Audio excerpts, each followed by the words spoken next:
Хиляди българи излязоха днес с автомобилите си в цялата страна на организиран протест срещу високите цени на горивата у нас.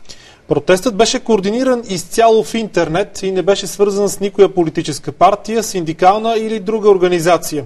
Идеята на организаторите беше да бъде блокирана поне за кратко нормалната дейност на бензиностанциите у нас.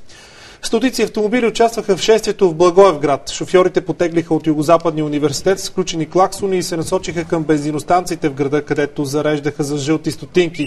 В Русе шофьорите зареждаха бензин по 1 лев и искаха да им бъдат измити стъклата. В резултат частично беше блокирано движението по големите русенски булеварди. Към протестиращите се присъединиха и водачите на тежкотоварни камиони, които сега бяха на волана на леките си автомобили, а утре ще повторят протеста с камионите си.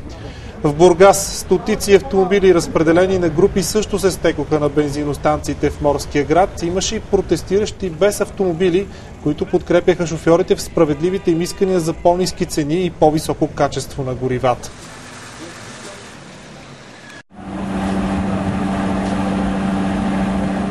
Искам да се взема символично бензин, за да мога по този начин да изразя протест. Икономист съм и знам, че увеличаването цената на бензина води до катастрофално увеличаване на цените на всички стоки и услуги.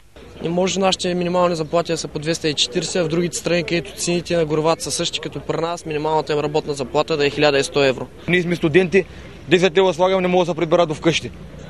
Какво става? Заплатите ниски, горивата високи. Около 2 лева мисля, че е нормално. Но 2,50 вече е прекалено скъпо.